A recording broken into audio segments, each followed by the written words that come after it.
La structure pariétale de la vessie, celle de l'urètre, leur innervation végétative complexe explique que ce viscère pelvien,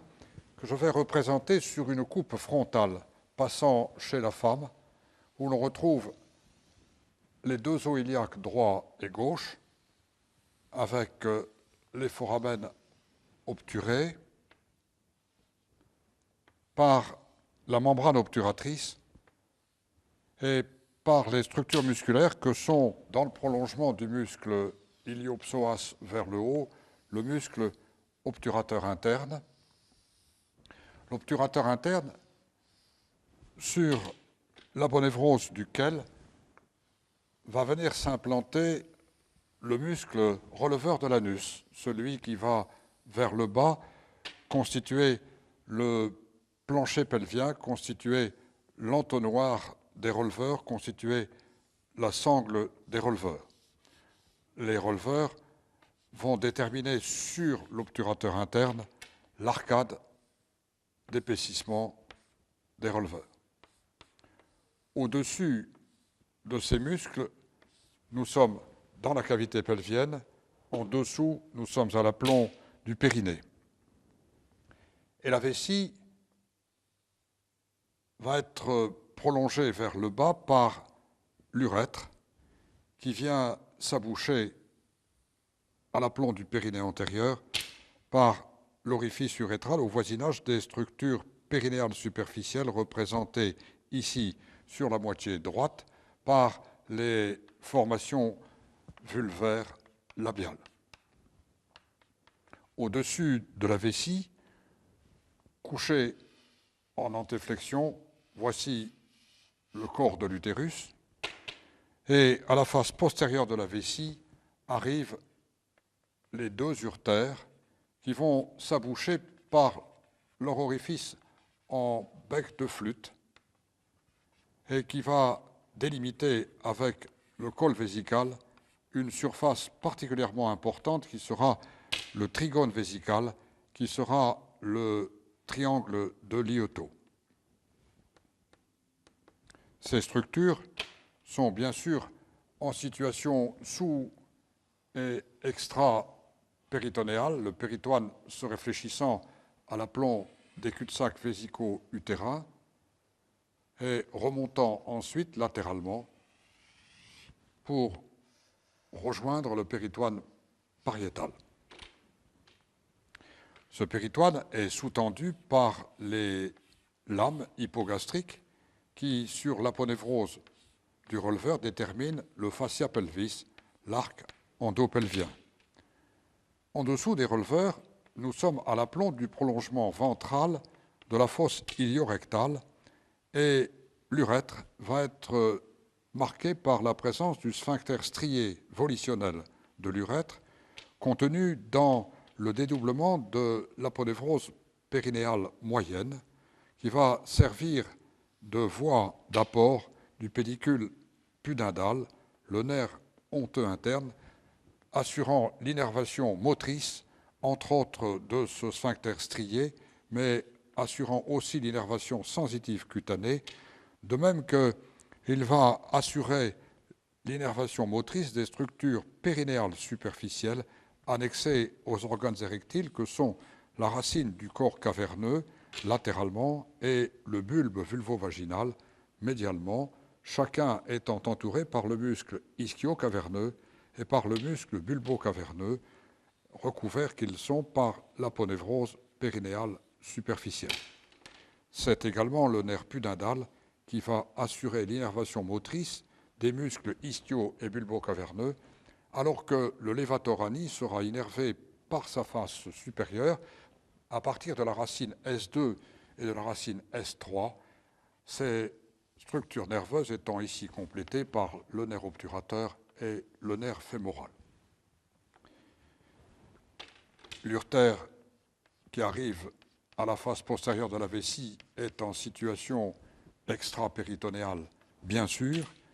et voilà en place tous les acteurs de ces problèmes de stase, de position de la vessie. En effet, Chez la femme, tout particulièrement, après la dilacération du releveur qui suit quelques manœuvres obstétricales, on va avoir une chute,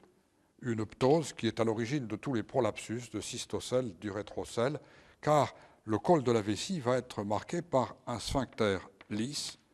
qui a une autonomie de 15 millibars en quelque sorte, et qui, tant qu'il est en situation pelvienne, va assurer la continence urinaire. Lorsque le prolapsus, lorsque le cystocèle, l'urétrocèle apparaît, et que ce sphincter lisse descend en situation extrapelvienne, en position périnéale, eh bien, vont apparaître les fuites au cours des efforts de toux, des efforts de rire, des efforts de lever.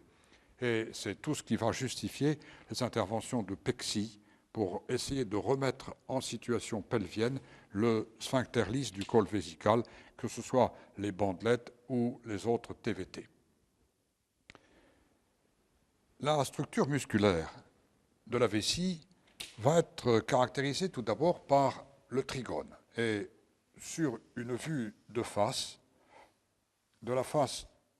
postérieure de la vessie, qui a été ici incisée, avec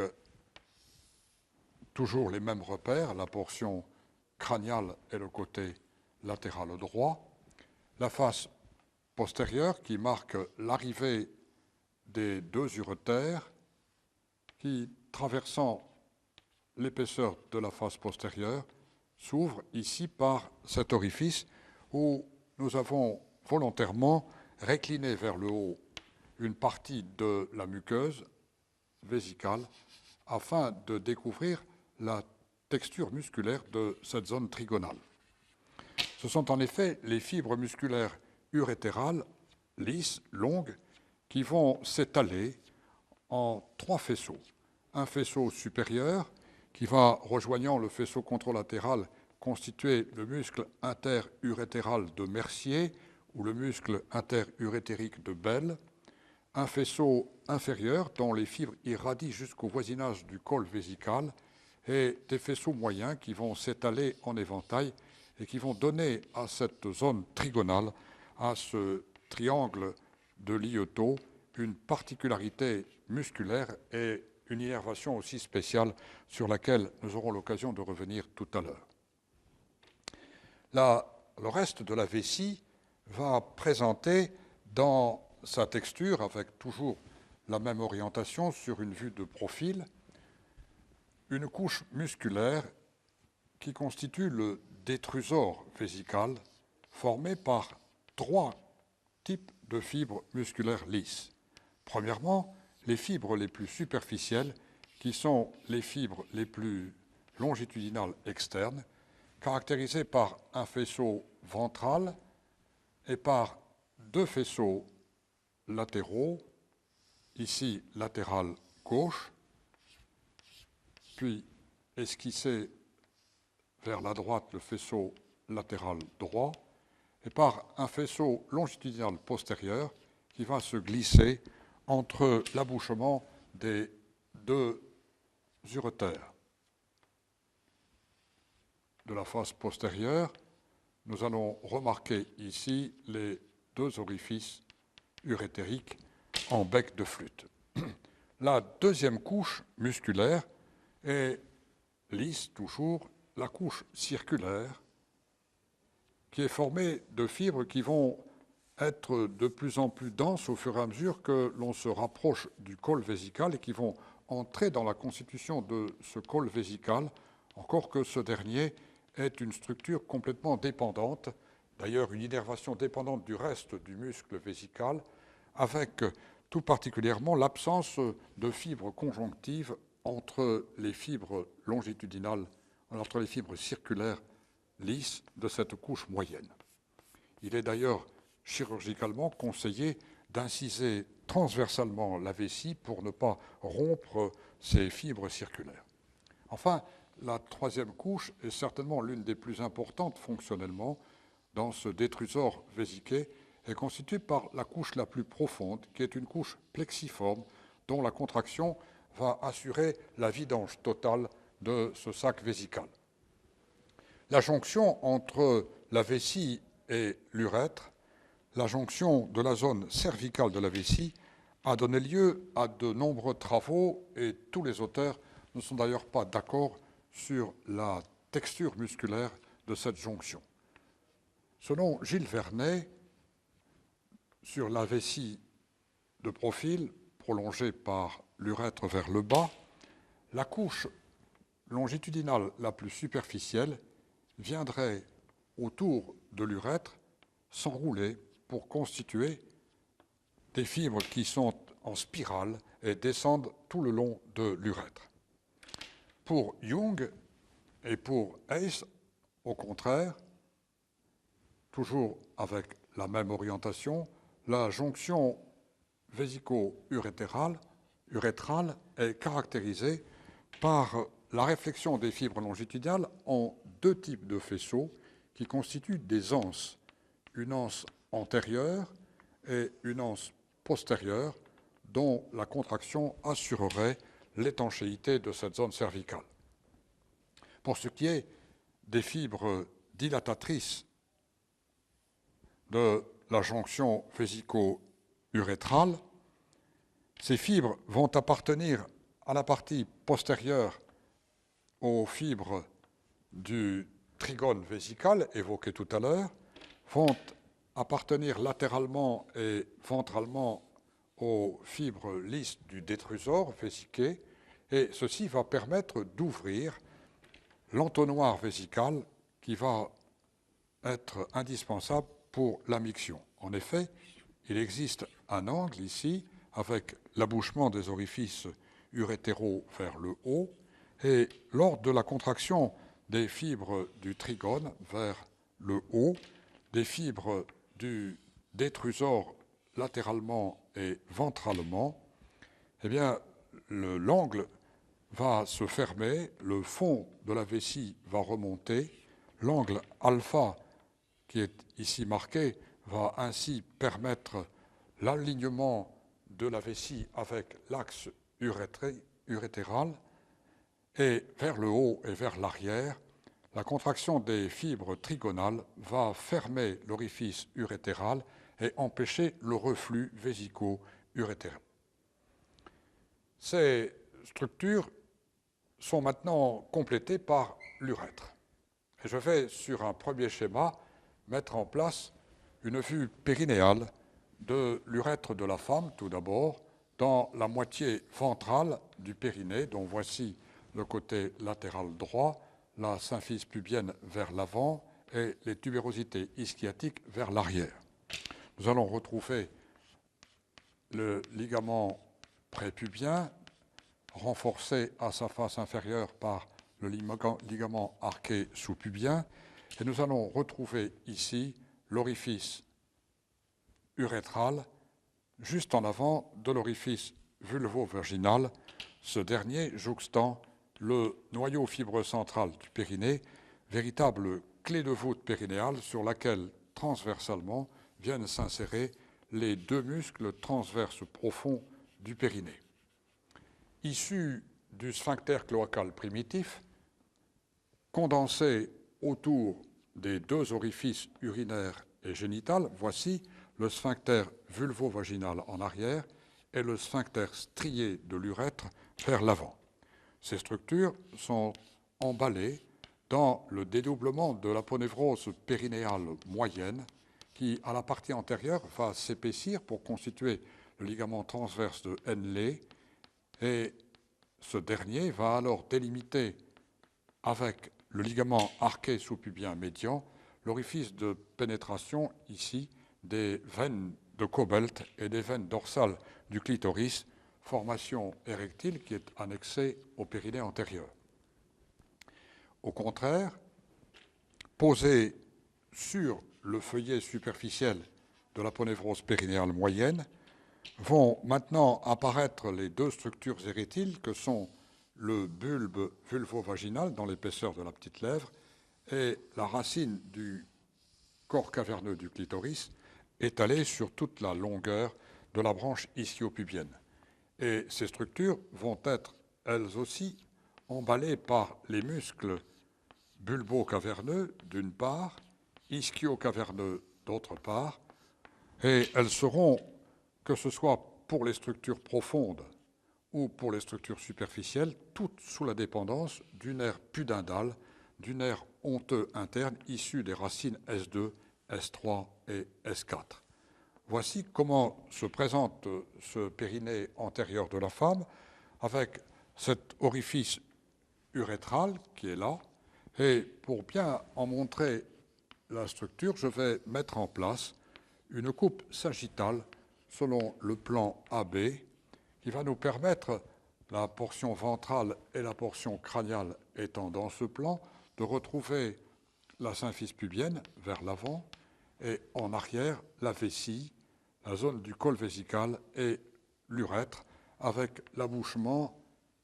de l'orifice urétral juste en dessous de la racine du clitoris. Voici le capuchon cutané du clitoris, voici vers l'arrière la continuité vulvaire. Comme nous l'avons expliqué tout à l'heure, la couche la plus profonde du détrusor, la couche qui est grillagée, va descendre dans l'épaisseur de la paroi de l'urètre. La couche qui est circulaire va, elle, au contraire, s'épaissir à l'aplomb du col vésical, du sphincter lisse vésico-urétral, et la couche longitudinale superficielle va elle aussi descendre, se réfléchissant vers l'avant pour se prolonger avec les ligaments pubo-vésicaux qui vont venir former le hamac qui va sous-tendre la loge vésicale vers l'avant, délimitant, comme nous l'avons dit, l'espace du plexus rétrosymphysaire de Santorini où se drainent les veines dorsales du clitoris et les veines de Cobalt, et vers le bas, donc, l'abouchement de l'urètre est caractérisé par ce sphincter strié volitionnel de l'urètre qui est au voisinage, vers l'arrière, du sphincter vulvo-vaginal qui ne nous intéresse pas ici. Ces structures, comme nous l'avons montré, sont contenues dans le dédoublement de l'aponévrose périnéale moyenne qui s'épaissit là pour former le ligament transverse de Henle en dessous du ligament arqué sous-pubien médian. Le sphincter strié de l'urètre va maintenant remonter dans l'épaisseur de la paroi urétrale, ici, et va mêler ses fibres à celles longitudinales venues de la vessie, mêler ses fibres aux certaines fibres circulaires lisses, avec là, du point de vue innervation, une dualité somatique et splanchnique entre cette double musculature. Vers l'arrière, nous sommes bien sûr à l'aplomb du fascia de Alban, qui est la plongée péritonéale qui a séparé la loge vésicale de la loge vaginale avec ce cul-de-sac vésico-vaginal. La même coupe et le même schéma périnéal vont maintenant être faits chez l'homme, avec tout d'abord la vue périnéale de la moitié droite, de la portion périnéale ventrale, qui est la seule qui nous intéresse, avec la symphyse pubienne vers l'avant, comme chez la femme, avec les ligaments prépubiens, le ligament arqué sous-pubien médian, et avec l'orifice urétral qui nous permet de projeter maintenant l'urètre masculin qui vient en arrière donner le cul-de-sac bulbaire. Cette formation jouxte en arrière le noyau fibreux central du périnée, comme chez la femme, sur lequel, comme chez la femme, vient s'implanter le muscle transverse profond du périnée. Autour de l'orifice urétral est venu se condenser, comme chez la femme, le sphincter strié de l'urètre, et certains, comme Guthrie, ont voulu décrire certaines fibres d'un transverse superficiel qui viendraient rattacher transversalement le sphincter de l'urètre. Ce sphincter urétral est contenu dans le dédoublement de l'aponévrose périnéale moyenne, comme le transverse profond du périnée en arrière, et c'est sur cette aponévrose périnéale moyenne, épaissie en avant sous la forme du ligament transverse de Henle, que vont venir se poser les structures érectiles annexées, que sont d'une part le bulbe périurétral, que nous représentons sur la moitié gauche du schéma, et d'autre part la racine du corps caverneux de la verge, qui va vers l'avant glisser pour passer à la face dorsale, ici, du pénis. Ces deux structures, le bulbe périurétral et le corps caverneux de la verge, sont entourés, bien sûr, par les muscles bulbo-caverneux et par les muscles ischio-caverneux. Et le muscle bulbo-caverneux va avoir chez l'homme une importance qu'il n'a pas forcément chez la femme, car il va être responsable du classique coup de piston de Janet qui, à la fin de la miction, permet de vidanger, de vider l'urètre postérieur de l'homme, ce que ne peut pas faire la femme. Ces structures, avec, comme chez la femme, l'arrivée de la veine dorsale de la verge en arrière et par l'orifice ménagé par le ligament transverse de Henle et le ligament subarcuatum, ces structures sont innervées par le nerf pudendal, par le nerf honteux interne, que ce soit les formations profondes ou les formations périnéales superficielles, et ceci que ce soit pour l'innervation motrice et pour l'innervation sensitive somatique. Cette vue va être complétée par une coupe sagittale médiane, passant par CD, qui va nous permettre de retrouver, avec toujours la même orientation, la portion crâniale et la face ventrale, en arrière de la symphyse pubienne, la vessie, avec le col vésical, avec l'urètre. L'urètre qui, chez l'homme, va présenter une première portion prostatique dans laquelle se trouve la dilatation du verrumontanum, et en arrière, le bulbe urétral, l'urètre pénien ensuite étant entouré par le corps spongieux périurétral que nous schématisons de la sorte.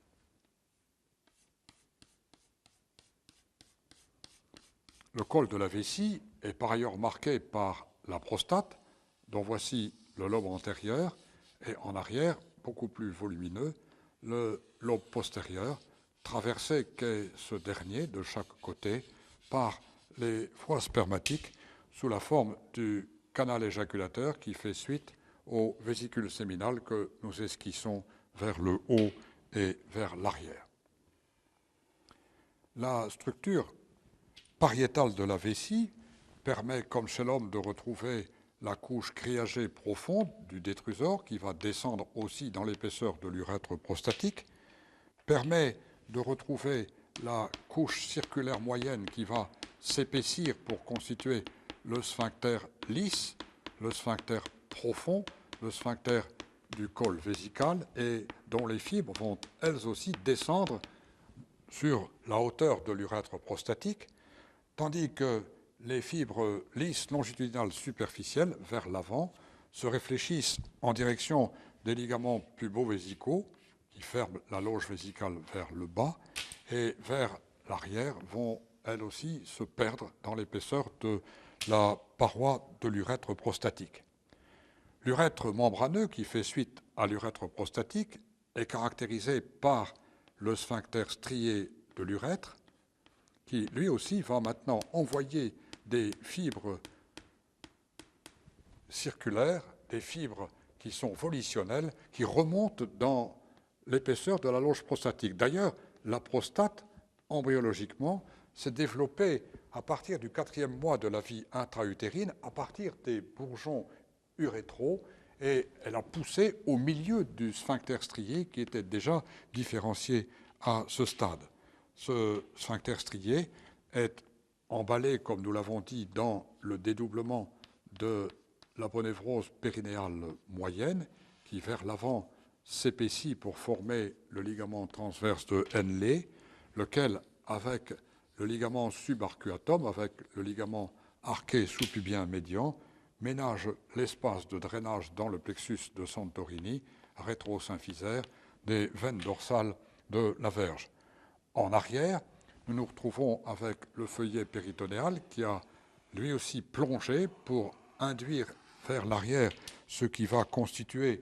l'aponévrose de Denonvillers, qui va fermer vers l'arrière la loge prostatique et qui rejoint l'éperon péritonéo-périnéal primitif de Kölliker.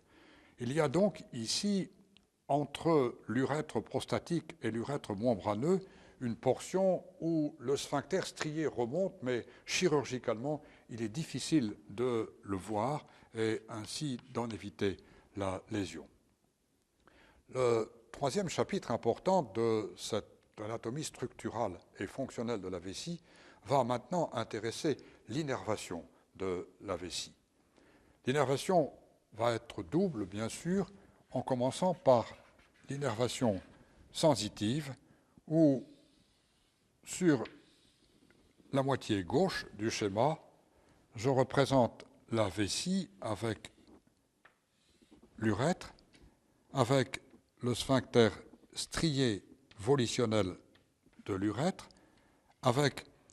le sphincter lisse, l'hypertrophie des fibres musculaires lisses de la couche moyenne de la vessie, le col vésical, et avec le plan du muscle levator ani, du plancher pelvien, du releveur de l'anus. Les corpuscules de la viscérosensibilité sont essentiellement les corpuscules orthosympathiques. Mais pour Kencuré, il y aurait même des corpuscules parasympathiques qui capteraient la sensibilité viscérale. Celle-ci va descendre dans l'épaisseur de l'urètre et va rejoindre maintenant les corpuscules de la sensibilité somatique urétrale, qui sont de la sensibilité extéroceptive d'une part et de la sensibilité proprioceptive musculaire du muscle releveur de l'anus, des muscles bulbo-caverneux, ischio-caverneux et surtout du sphincter strié de l'urètre. À la face postérieure de la vessie, nous allons rappeler ici, embroché sur l'urtère, le plexus hypogastrique inférieur de Ovelac, le ganglion de Lee et Frankenhauser, et mettre en place un des relais de la chaîne orthosympathique latérovertébrale. La portion basse de la moelle épinière est ici figurée à l'aplomb des racines S2, des racines S3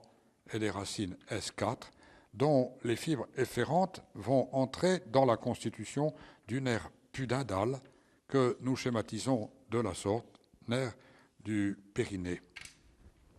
La sensibilité au niveau des voies centrales maintenant est donc représentée par les fibres orthosympathiques pour ce qui est de la sensibilité viscérale qui passe par la chaîne orthosympathique latérovertébrale, qui viennent faire relais à l'aplomb de la moelle sacrée, mais qui vont également remonter maintenant vers la chaîne orthosympathique latérovertébrale thoraco-lombale. En effet, le centre de la sensibilité vésicale siège entre T9 et L4 à l'aplomb du centre qui a été décrit par Leermans ici. Et si je schématise une partie de la coupe de la moelle de T9 à L4, nous pouvons donc expliquer par les ramis communicantes la projection de ce centre viscérosensible orthosympathique important entre T9 et L4. Beaucoup plus haut, si je représente maintenant le tronc cérébral avec ses trois étages, avec le cortex cérébral au-dessus et vu par transparence le thalamus et en dessous l'hypothalamus, la zone de la réticulée de l'étage du tronc cérébral va filtrer les informations viscérosensibles qui vont monter jusqu'à l'aplomb de l'hypothalamus, qui apparaît comme l'un des centres essentiels de la perception vésicale suprasegmentaire. Les lésions de la substance réticulée dans les traumatismes crâniens en particulier, explique alors les troubles vésico-sphinctériens. La sensibilité somatique, que ce soit la sensibilité somatique extéroceptive, que ce soit la sensibilité somatique proprioceptive, va passer par le nerf pudendal, va arriver à l'aplomb de la moelle sacrée et va, décussant pour monter dans les étages suprasegmentaires, traversant elle aussi la substance réticulée du tronc, faire relais cette fois dans le thalamus, ce grand filtre de toutes les sensibilités, et de là être projeté sur la pariétale ascendante en regard du lobule paracentral moteur qui est en face. Pour ce qui est de la motricité, nous allons sur la moitié droite de ce schéma remettre en place la vessie avec l'urètre, avec autour de l'urètre le sphincter strié, volitionnel, avec le plancher pelvien représenté par le muscle levator-ani, avec le sphincter lisse du col vésical et avec une structure particulière ici en arrière, le trigone vésical. À la face postérieure, nous allons rappeler, comme tout à l'heure, le plexus hypogastrique inférieur de Ovelac, embroché qu'il est sur l'urétère, qui s'abouche à la face postérieure de la vessie. Voici la face ventrale. Les voies de la motricité sont tout d'abord les voies viscérales. Et nous allons remettre en place, à partir de S2, de S3 et de S4, l'origine du nerf pudendal, car les centres vésico-spinaux de Budge, parasympathiques, siègent entre S2 et S4, et les fibres vont emprunter ici le nerf pudendal, puis vont rejoindre le plexus hypogastrique et vont maintenant, arrivant à la face postérieure de la vessie, assurer l'innervation suivante. Ce système parasympathique est moteur pour le détrusor, alors qu'il est inhibiteur pour le sphincter lisse du col vésical. C'est donc lui qui va assurer la vidange vésicale en ouvrant le col et en contractant en particulier la couche profonde grillagée de la vessie, celle dont l'hypertrophie chez l'homme délimite ce que l'on appelle les vessies à colonne en cystoscopie. L'innervation motrice splanchnique, orthosympathique, celle-là, à partir du centre de Leermans de T9 à L4, va, là encore, empruntant la chaîne orthosympathique latéro-vertébrale, descendre, passer par le plexus hypogastrique et, sur la vessie, assurer au contraire un état de réplétion, un état de remplissage de la vessie, en étant inhibiteur des fibres lisses de la vessie, alors qu'au contraire, il est stimulateur pour les fibres du trigone et pour les fibres circulaires du col, assurant l'étanchéité du col vésical. La lésion du système orthosympathique explique ainsi les dysfonctionnements, une partie des dysfonctionnements rencontrés dans cette jonction du col vésical. À la partie supérieure, nous allons remettre en place le cortex avec les structures thalamiques et hypothalamiques, la substance réticulée du tronc cérébral, pour rappeler que dans l'hypothalamus siégeraient deux centres qui interviennent dans le contrôle vésical, un noyau hypothalamique ventral qui serait responsable de l'hypotonie vésicale et au contraire un noyau hypothalamique dorsal qui serait responsable de l'hypertonie de cette même paroi vésicale.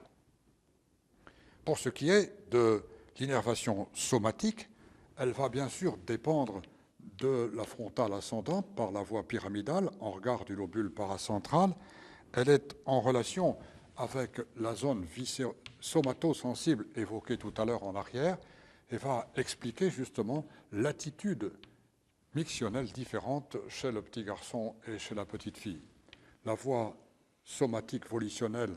qui va décusser au niveau du tronc cérébral va descendre, traverser là encore la réticulée et arriver à l'aplomb de la moelle, faire relais en regard des racines S2, S3 et S4.